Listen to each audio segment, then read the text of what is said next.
दोस्तों, cinema gossip channel पर आपका स्वागत है। आज मैं आपके लिए मिरर्स नाम की एक अमेरिकन हॉरर मिस्ट्री मूवी का स्पॉइलर फ्री रिव्यू लेकर आया हूँ। अराउंड 1 घंटे 50 मिनट की ये मूवी साल 2008 में रिलीज हुई थी। एंड बात करें IMDb रेटिंग की, तो इस मूवी को 6.1 की रेटिंग मिली है। अगर इस रिव्यू के बाद आप इस मूवी को देखना चाहते हो तो ये मूवी जियो सिनेमा पर हिंदी लैंग्वेज के साथ अवेलेबल है। दोस्तों, ये कहानी बेन कार्सन नाम के एक सस्पेंडेड पुलिस ऑफिसर की है। बेन की शराब पीने की लत की वजह से उसे डिपार्टमेंट से निकाला जाता है एंड उसकी वाइफ एमी उनके 2 बच्चों के साथ अलग रहती है। अब पुलिस डिपार्टमेंट से निकले जाने के बाद बेन को जॉब की तलाश थी। ऐसे में उसे मे फ्लावर नाम के एक लग्जरी स्टोर में एक नाइट वॉचमैन की नौकरी मिल जाती है। दरअसल वो स्टोर 5 साल पहले एक हादसे में जल चुका था। अब बेन को जॉब की ज़रूरत थी, इसलिए वो ऐसी जगह पर काम करने के लिए तैयार हो जाता है। और उस स्टोर में वो एक अजीब चीज़ नोटिस करता है। वो सारी जगह कचरे का ढेर थी और उस स्टोर के सारे आईने बिल्कुल साफ थे, मानो किसी ने अभी उन्हें लगवाया हो। रात को उस स्टोर का टूर करते हुए उसे पिछले नाइट वॉचमैन का बटवा मिलता है, जो कुछ समय पहले ही अजीबोगरीब हालात में मारा गया था। बेन को उन आईनों में कुछ अजीब चीज़ें दिखने लगती है, जैसे आईने के पीछे कोई और ही दुनिया हो। उन आईनों में जो रिफ्लेक्शंस थे वो रियलिटी से बिल्कुल अलग दिखते थे।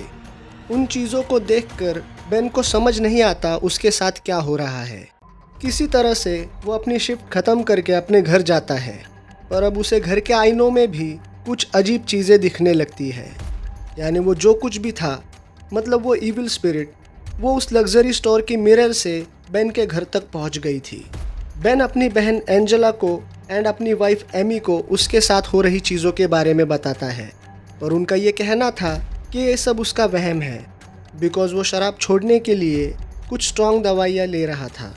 पर चीज़ें ख़राब तब होती है जब बेन की बहन को आईने में उसी की परछाई बड़ी ही बेरहमी से मार देती है।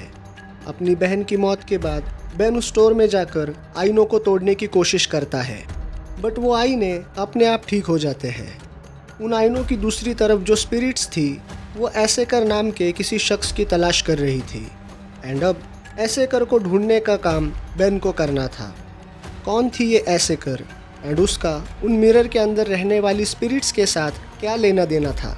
क्या बेन उसे ढूंढकर इन सब चीज़ों को रोक पाएगा, या वो स्पिरिट्स बेन के किए की सज़ा उसके परिवार को देगी?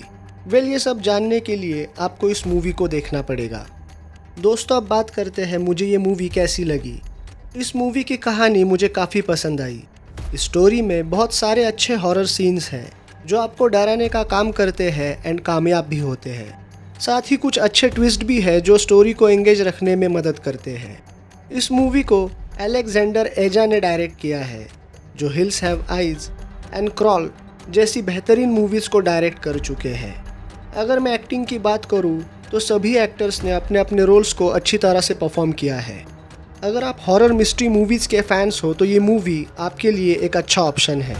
लेकिन इस मूवी में कुछ ऐसे सीन्स हैं जो आप अपनी फैमिली के साथ देखना नहीं चाहोगे।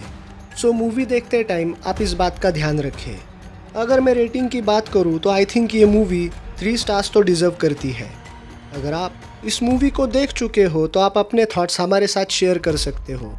बाकी ऐसे ही मूवी एंड सीरीज़ रिव्यूज़ के लिए हमारे चैनल को सब्सक्राइब करके हमें सपोर्ट कीजिए। मिलते हैं आपसे अगले वीडियो में।